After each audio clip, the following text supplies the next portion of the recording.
अच्छा जी, कल हम लोगों ने इलेक्ट्रॉनिक कॉन्फ़िगरेशन के क्वेश्चन जो है वो खत्म कर लिए थे। ठीक है।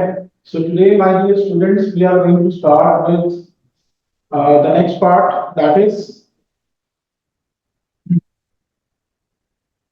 The atomic radius.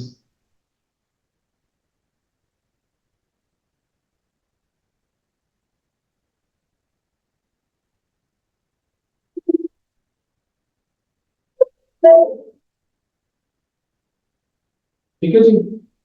So we are going to start with the atomic radius today. सबसे पहली चीज, what is the atomic radius? Most of the people they think कि ये न्यूक्लियस है। ठीक है, न्यूक्लियस के गिर्द जो इलेक्ट्रॉन रिवॉल्व कर रहे हैं। ठीक है। तो न्यूक्लियस से लेके जो वैलेंस शेल, आखिरी शेल जो है, वहां तक का जो डिस्टेंस होता है उसको एटॉमिक रेडियस समझते हैं। लेकिन प्रॉब्लम ये है कि शेल जो है वो कोई सॉलिड चीज तो है नहीं। इट्स एन इमेजिनरी पार्ट जिसपे कोई भी इलेक्ट्रॉन जो है वो रिवॉल्व कर रहा है। तो हमें यही पता नहीं होता कि वैलेंस शेल जो है वो कहाँ पे सिचुएटेड है।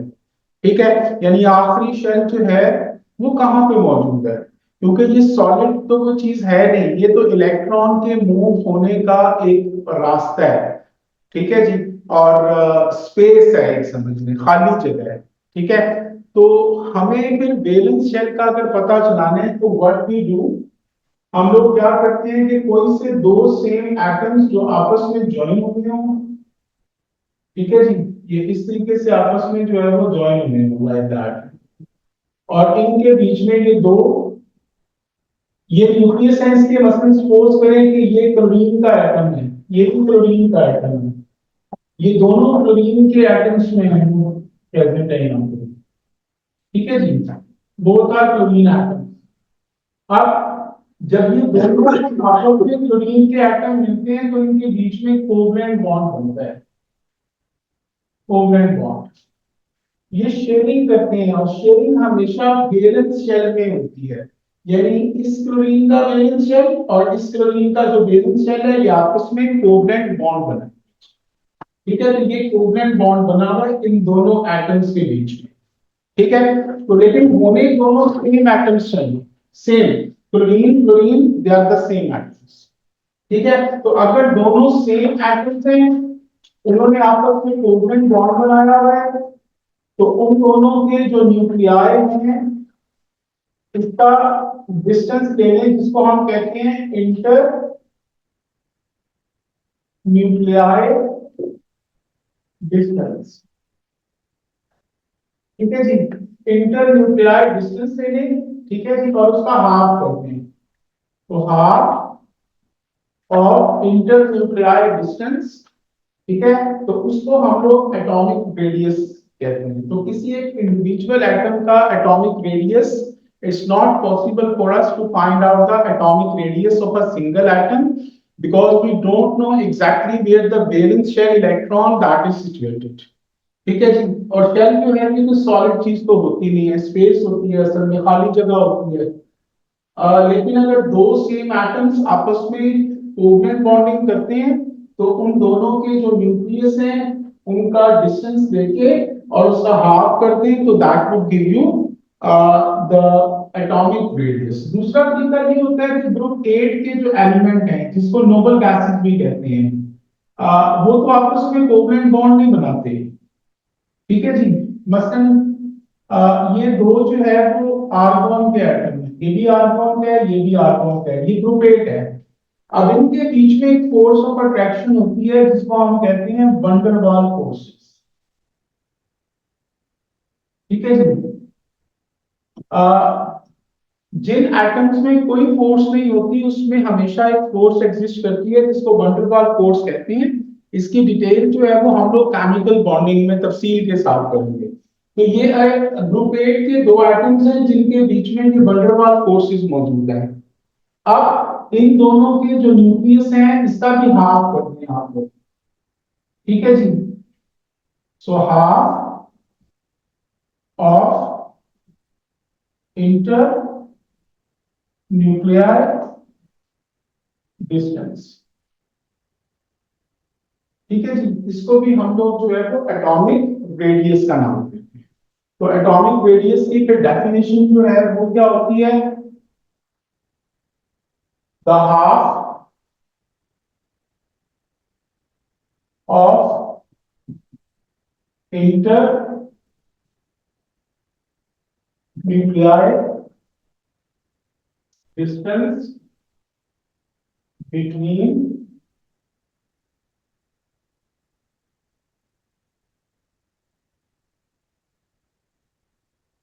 two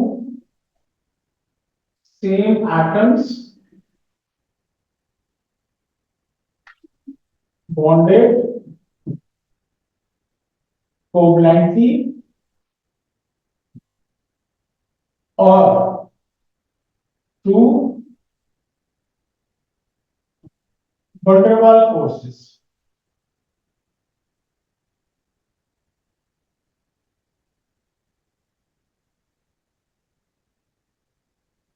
is called atomic radius। ठीक है जी, तो जब भी कोई से दो सेम एटम्स आपस में कोवेलेंट बॉन्ड बना दें या उनमें van der Waals फोर्सेस हो और उस वक्त उन दोनों के जो न्यूक्लियस हैं उनका डिस्टेंस मेजर करके और उसका काउंट कर दें, तो that will give you the atomic radius. तो एटॉमिक रेडियस जो है किसी एक सिंगल एटम का जो है वो फाइंड आउट नहीं हो सकता। ठीक है जी, उसकी रीजन मैंने आपको बता दिया, that we are unable to locate the valence shell electron. ठीक है जी, अच्छा जी, नेक्स्ट चलते हैं जी, एटॉमिक रेडियस जो है ये अक्रॉस द पीरियड और डाउन द ग्रुप जो है ये कैसे चेंज होता है, इसका ट्रेंड कैसा होता है, ये इंक्रीज करता है डिक्रीज करता है, क्या होता है, वो हम लोग जो है वो डिस्कस करने जा रहे हैं। तो सबसे पहले हम लोग ट्रेंड डिस्कस करते हैं, variation of atomic radius across the period.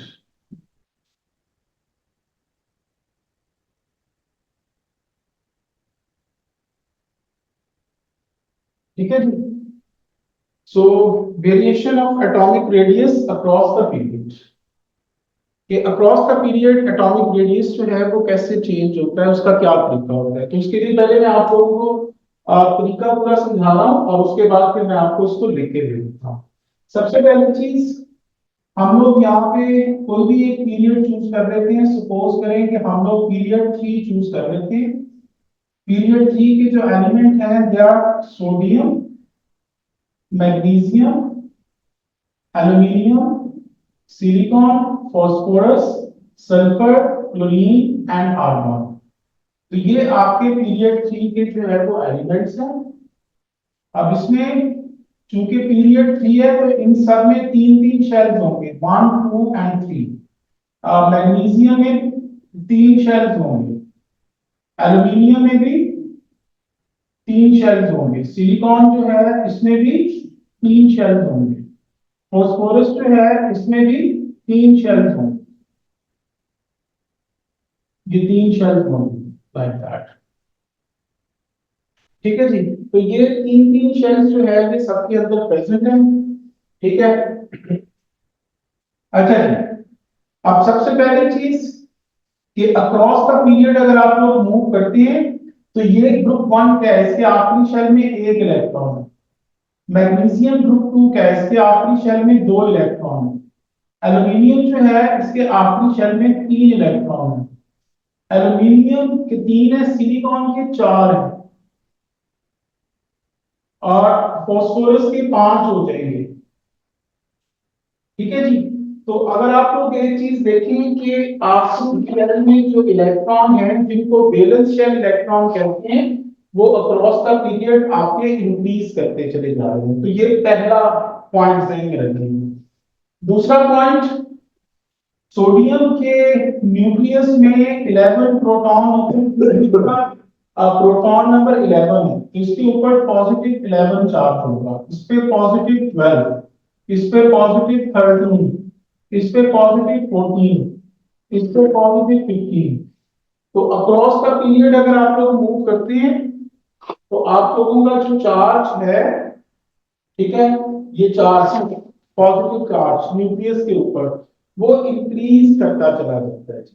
तो nuclear charge increases across the period. ठीक है जी, ये दूसरा पॉइंट है। तीसरा पॉइंट देखिए, ये जो दो शेल्स हैं ये इनर शेल हैं, इनर शेल्स। ठीक है, फर्स्ट शेल में दो इलेक्ट्रॉन होते हैं और दूसरे शेल में 8 इलेक्ट्रॉन है। ये मैंने 8 लिख दिया, इसमें दो है, इसमें 8, इसमें दो और इसमें 8, इसमें दो, इसमें 8, दो 8। तो ये जितने भी आपके एटम्स हैं इन सब के जो इनर शेल इलेक्ट्रॉन्स हैं वो कांस्टेंट हैं, 2 और 8 हैं सब के अंदर। तो ये जो इनर शेल इलेक्ट्रॉन्स हैं ये वैलेंस शेल इलेक्ट्रॉन पे फोर्स लगा के उसको न्यूक्लियस से दूर करते हैं, रिपेल करते हैं, और इस इफेक्ट को हम कहते हैं शील्डिंग इफेक्ट। तो शील्डिंग इफेक्ट जो है वो सब में इनर शेल इलेक्ट्रॉन 2 8 है, 2 8 है, 2 8 है, तो शील्डिंग इफेक्ट सब में कांस्टेंट रहेगा, चेंज नहीं होगा। क्यों? क्योंकि इनर शेल इलेक्ट्रॉन्स कांस्टेंट है। तो ये थर्ड पॉइंट हो गया। अभी तक हमने 3 पॉइंट डिस्कस किए हैं। पहला पॉइंट क्या था? वैलेंस शेल इलेक्ट्रॉन बढ़ रहे हैं। दूसरा पॉइंट, न्यूक्लियस के अंदर प्रोटॉन बढ़ रहे हैं तो न्यूक्लियर चार्ज बढ़ रहा है। तीसरा point, inner shell electron constant है तो शील्डिंग इफेक्ट आपका जो है वो कांस्टेंट आ गया, चेंज नहीं होगा। ठीक है जी। उसके बाद अगली चीज आपका जो है वो लास्ट पॉइंट, कि इलेक्ट्रॉन पे नेगेटिव चार्ज होता है, ठीक है, और न्यूक्लियस के ऊपर जो है वो पॉजिटिव चार्ज होता है। तो भाई क्या होता है कि ये जो न्यूक्लियस है ये इन इलेक्ट्रॉन्स को अपनी तरफ खींचता है। जितने ज्यादा इलेक्ट्रॉन होंगे उतनी ज्यादा फोर्सेस ऑफ अट्रैक्शन जो है वो होती जाएंगी। ठीक है, तो जब फोर्सेस ऑफ अट्रैक्शन आप लोगों की ज्यादा होती जाएंगी तो वो चीज कंस्ट्रिक्ट होके सिकुड़ के छोटी हो जाएगी। तो मेरे बच्चों, अगर आप लोग अक्रॉस द पीरियड मूव करते हैं तो आपका जो एटॉमिक रेडियस है वो डिक्रीज करता चला जाता है, छोटा होता चला जाता है। ठीक है जी, इस तरीके से छोटा होता चला जाए। ठीक है जी, तो एटॉमिक रेडियस जो है it decreases across the period. नहीं बेटा, कांस्टेंट नहीं रहता, तुम्हें किसने कह दिया? नहीं, वो ट्रांजिशन एलिमेंट का वो बाद में होता। ठीक है, तो पीरियड 3 के जो एलिमेंट हैं ये जो नॉर्मल एलिमेंट्स हैं इनमें atomic radius across the period decrease करता है, थोड़ा होता जाता है, और उसकी रीजन जो है वो 4 होती है। पहली रीजन मैंने आपको बताई है कि वैलेंस शेल इलेक्ट्रॉन इंक्रीज करते हैं, दूसरी रीजन न्यूक्लियर चार्ज इंक्रीज करता है, तीसरी रीजन शील्डिंग इफेक्ट कांस्टेंट है क्योंकि इनर शेल इलेक्ट्रॉन सेम है, चौथा point, forces of attraction between nucleus and valence shell electron increases across the period, so that is why the atomic radius decreases across the period. जब electron और वो nucleus के distance में कोई फर्क नहीं आ रहा तो फोर्स ऑफ अट्रैक्शन में क्या है? भाई इलेक्ट्रॉन तो बढ़ रहे हैं, इलेक्ट्रॉन में क्या चार्ज है? नेगेटिव। इसमें प्रोटॉन बढ़ रहे हैं तो इनमें फोर्स ऑफ अट्रैक्शन तो बढ़ती जाएगी। तो जब फोर्स ऑफ अट्रैक्शन बढ़ती जाएगी तो वो चीज ये इसका कांस्टेंट होगी, छोटी होगी। लगी समझ? ठीक है जी। तो इसका आंसर जो है वो आप लोगों ने जो है वो कैसे लिखना है वो मैं आपको बता रहा हूं। वो लिखने कि atomic radius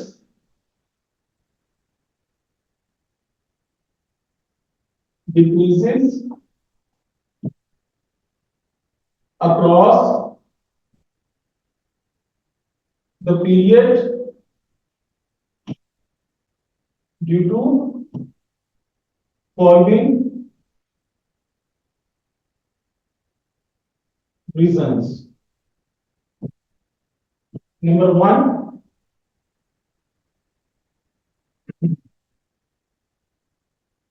valence shell electrons included across period. Number two, nuclear charge increases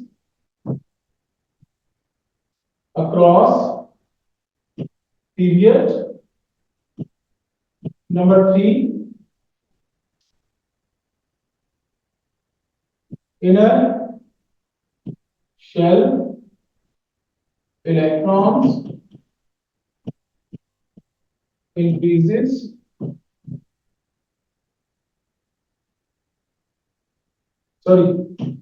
inner shell electrons remains same across period. So shielding effect remains constant. और आखिरी पॉइंट लिखें, forces of attractions between nucleus and valence shell electrons increases. So atomic radius increases across period. ठीक है बच्चों? तो आपके जो normal elements हैं, नॉर्मल एलिमेंट में group period 1, period 2, period 3, period 4 इस किस्म के आ जाते हैं। ट्रांजिशन एलिमेंट में ये रूल अप्लाई नहीं होता। वो क्यों नहीं होता वो मैं आपको भी थोड़ी देर में बताता हूँ। ठीक है, तो जो नॉर्मल एलिमेंट है उसमें ये 4 काम होते हैं। पहला, वैलेंस शेल इलेक्ट्रॉन बढ़ते हैं जिनके ऊपर नेगेटिव चार्ज होता है, यानी वो बढ़ते जाते हैं। दूसरा, न्यूक्लियर चार्ज बढ़ता है, यानी पॉजिटिव चार्ज वाली चीजें न्यूक्लियस में बढ़ती जाएंगी।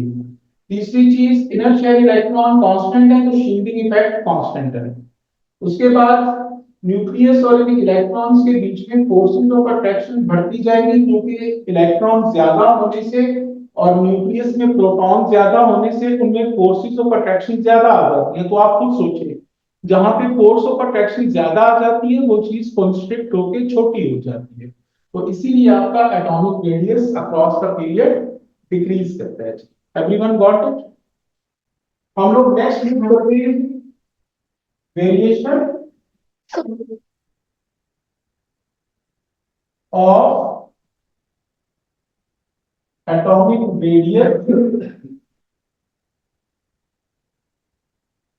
across period in transition elements। अच्छा जी, अब हम ट्रांजिशन एलिमेंट्स का जो है वो जिक्र कर रहे हैं। ट्रांजिशन एलिमेंट्स जो है वो, अगर आप लोग पीरियोडिक टेबल खोल के देखें तो ट्रांजिशन एलिमेंट आपके शुरू होते हैं पीरियड 4 से। ठीक है जी, तो पीरियड 4 के मैं एलिमेंट यहां पे ले रहा हूं जो कि ट्रांजिशन है, पीरियड 4 ट्रांजिशन एलिमेंट्स।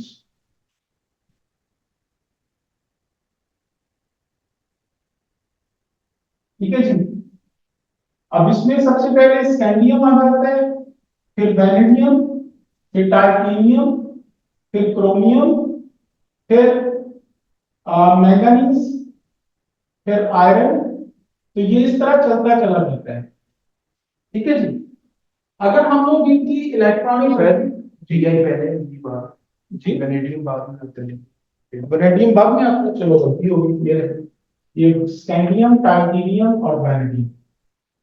अच्छा जी, अगर हम इनकी इलेक्ट्रॉनिक कॉन्फ़िगरेशन बनाएं, स्कैंडियम का प्रोटॉन नंबर 21 होता है, तो इसकी इलेक्ट्रॉनिक कॉन्फ़िगरेशन बनेगी 1s2 2s2 2p6 3s2 3p6।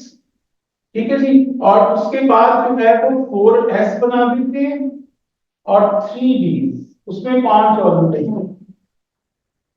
ठीक है जी, तो इसमें 2 इलेक्ट्रॉन है, तो ये 20 हो गए, ये 20 है, और ये 21 हो गए।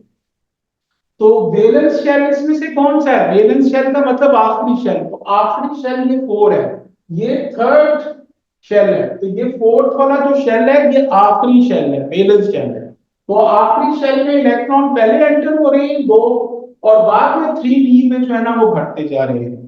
ठीक है, अगर आप लोग अगला टाइटेनियम, तो उसमें ये सारी की सारी चीज तो एग्जैक्टली सेम होगी। यहाँ पर 3d में क्या होगा, ये देखें, ये 5 ऑर्बिटल्स हैं आपके, तो इसमें ये 2 इलेक्ट्रॉन आ गए।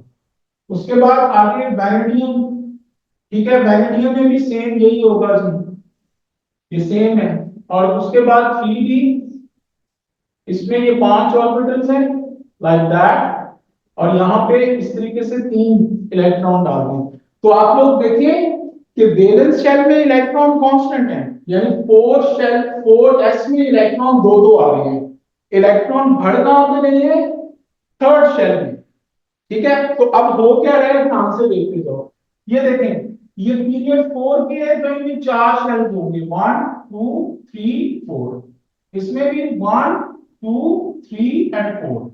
इसमें भी 1 2 3 एंड 4। अब मेरी बात को बड़े गौर से सुनने। सबसे पहला काम क्या हो रहा है, वैलेंस शेल में इलेक्ट्रॉन कांस्टेंट है, यानी 4s में या फोर्थ शेल में इलेक्ट्रॉन 2 आ रहे हैं, तो सब में वैलेंस शेल में इलेक्ट्रॉन 2 2 है, ये नहीं चेंज हो रहे। अब इलेक्ट्रॉन चेंज कहां पे हो रहे हैं? थर्ड शेल में, यानी 3d में इलेक्ट्रॉन बढ़ रहे हैं, यानी बढ़ रहे हैं, ये एक है यहाँ पे, फिर 2 हो गए, फिर 3 हो गए, ये 3d में। ठीक है जी, तो ये इनर शेल में इलेक्ट्रॉन बढ़ रहे हैं। अब होगा क्या, वैलेंस शेल इलेक्ट्रॉन कांस्टेंट है, पहला point. Nuclear charge across the period बढ़ता जा रहा है, इसका 21 है, +21, ये +22, ये +23, तो न्यूक्लियर चार्ज बढ़ रहा है। दूसरी चीज, तीसरी चीज, इनर शेल में इलेक्ट्रॉन बढ़ रहे हैं, तो जब इनर शेल में इलेक्ट्रॉन बढ़ेंगे तो भाई वो शील्डिंग इफेक्ट ज्यादा लगाएंगे, तो शील्डिंग इफेक्ट उन लोगों का बढ़ता जा रहा है, क्योंकि inner shell electron valence shell electron को रिपेल करके न्यूक्लियस से दूर करते हैं, तो आपका शील्डिंग इफेक्ट बढ़ रहा है अक्रॉस द पीरियड। ठीक है, तो शील्डिंग इफेक्ट इन इलेक्ट्रॉन्स को बाहर की तरफ करेगा, और न्यूक्लियर चार्ज बढ़ रहा है, न्यूक्लियर चार्ज इन इलेक्ट्रॉन्स को अपनी तरफ खींचेगा। अब इसकी एग्जांपल मैं देता हूं। सपोज करें कि ये पेन है, इस पेन को एक बंदा इधर से खींच रहा है और एक बंदा इधर से खींच रहा है, यानी ये इस तरह खींच रहे हैं। तो जब ये इस तरह खींच रहे हैं, तो भाई ना ये इधर जाएगा ना ये इधर जाएगा, तो इसीलिए इनका जो एटॉमिक रेडियस है वो अक्रॉस द पीरियड कांस्टेंट रहता है, क्योंकि शील्डिंग इफेक्ट जो है वो इनको न्यूक्लियस से दूर करता है, रिपेल करता है। न्यूक्लियर चार्ज जो है वो इनको अपनी तरफ खींचता है, तो ये दोनों जो इफेक्ट हैं ये एक दूसरे को नलीफाई कर देंगे, जिसके बाद इनका जो एटॉमिक रेडियस होगा वो कांस्टेंट रहेगा, एक जैसा रहेगा, चेंज नहीं होगा अक्रॉस द, यानी सबका atomic radius across the period same रहेगा, कांस्टेंट रहेगा। You got it guys? Online भी बता दो यस यार। Sir. Yes sir. Yes sir. इसको लिखने, atomic radius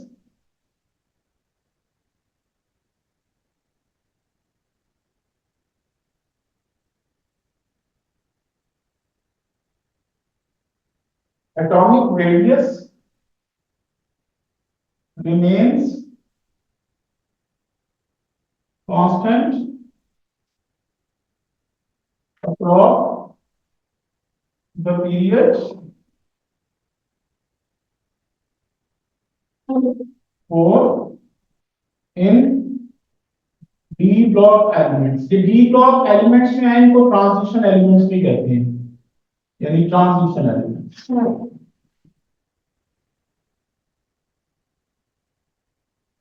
due to following reasons. ठीक है जी, पहली रीजन क्या है?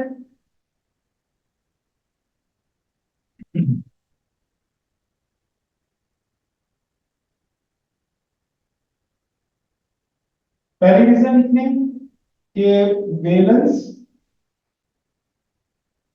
Shell electrons remains same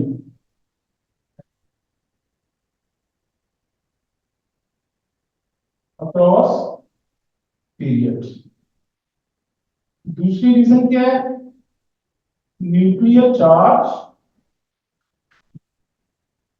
increases across periods. तीसरी रीजन क्या है? Shielding effect increases across periods as new electrons are added in 3D structure.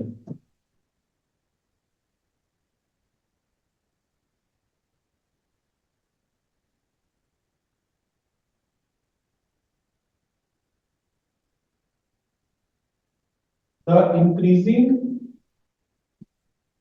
shielding effect and increasing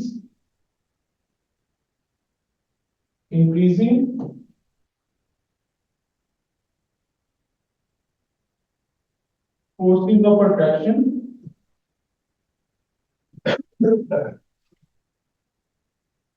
between nucleus and valence shell electron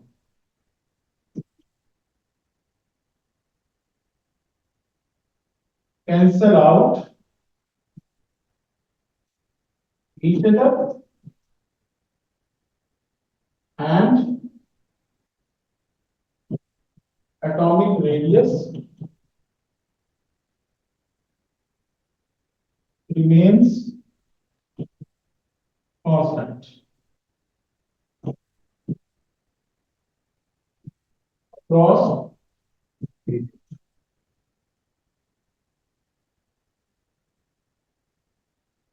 ठीक है जी,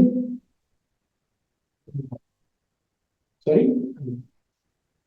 जी जी जी, ये सबको समझ लग रही है बेटा? ये क्लियर हो गया सबको? जी सर। सर एक बार शील्डिंग इफेक्ट को डिफाइन कर देंगे? बेटा शील्डिंग इफेक्ट भला क्या होता है? ये जो इनर शेल इलेक्ट्रॉन होते हैं ना, इनर शेल इलेक्ट्रॉन, ये जो आप यस सर। इलेक्ट्रॉन है ना, इनको रिपेल करके न्यूक्लियस से दूर करते हैं, न्यूक्लियस से शील्ड करते हैं, रोकते हैं, यानी उसको कहते हैं भाग, दूर दूर हो, रिपेल करते हैं। तो ये जो रिपल्सिव इफेक्ट होता है ना, ठीक है, इसको हम लोग शील्डिंग इफेक्ट, समझ लगी है? ठीक है सर। और जी हमेशा सर। इनर शेल इलेक्ट्रॉन, सिर्फ वैलेंस शेल इलेक्ट्रॉन में ये इफेक्ट लगेगा। ये नहीं है कि ये वाले इस पे लगा रहे हैं, नहीं, ये तीनों के तीनों इस पे लगा रहे हैं, समझ लगी है? तो अगर इनर शेल इलेक्ट्रॉन जो है वो कांस्टेंट रहते हैं, वो चेंज नहीं होते, तो भाई शील्डिंग इफेक्ट कांस्टेंट रहता है। लेकिन अगर इनर शेल में इलेक्ट्रॉन बढ़ जाते हैं तो शील्डिंग इफेक्ट भी बढ़ जाता है। अब लगी समझ? जी सर ठीक है। जी सर। हम लोग वेरिएशन ऑफ एटॉमिक रेडियस पढ़ रहे हैं जी, डाउन द ग्रुप, ग्रुप में पढ़ रहे हैं कि ग्रुप में कैसे चेंज होता है। कोई सा ग्रुप हम लोग चूज कर देते हैं, मसलन सपोज करें कि ग्रुप 7 चूज कर लिया। ग्रुप 7 के एलिमेंट क्या होते हैं? फ्लोरीन, क्लोरीन, ब्रोमीन, आयोडीन और एस्पार्टिन। फ्लोरीन में 2 शेल्स हैं, क्लोरीन में 3 शेल्स हैं, ब्रोमीन में 4 शेल्स हैं, ठीक है? चूंकि ये ग्रुप सेम ग्रुप के हैं तो इनके आखिरी शेल में 7-7 इलेक्ट्रॉन हैं, सबके 7 7। तो वैलेंस शेल इलेक्ट्रॉन इनके कांस्टेंट आ रहे हैं जी, ठीक है?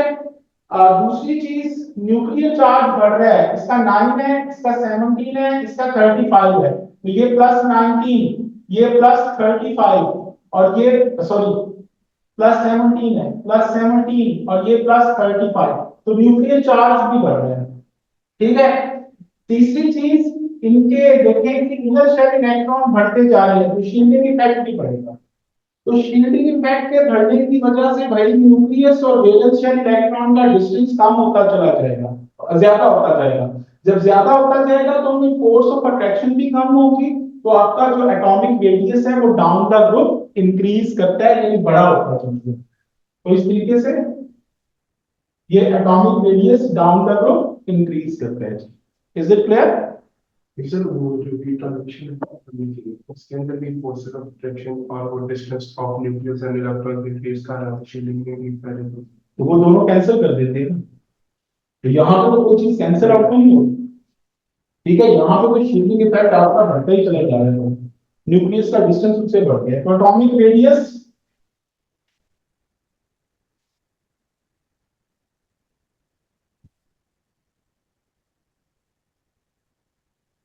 increases down the group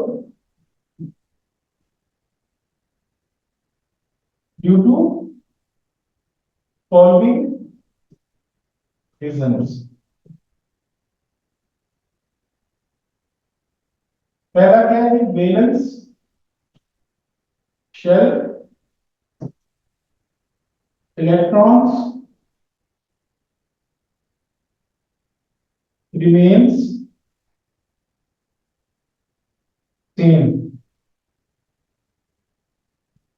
ठीक है जी, down the group.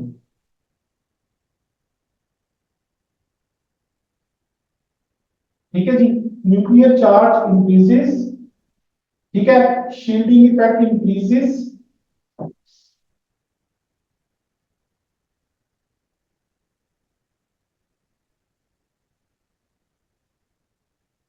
as inner shell electrons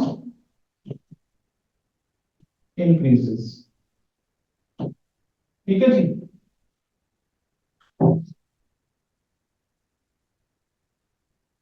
और अगला point forces of attractions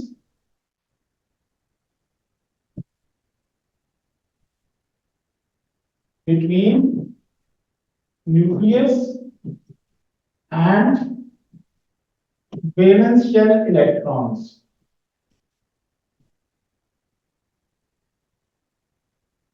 increases, so atomic radius increases down the road।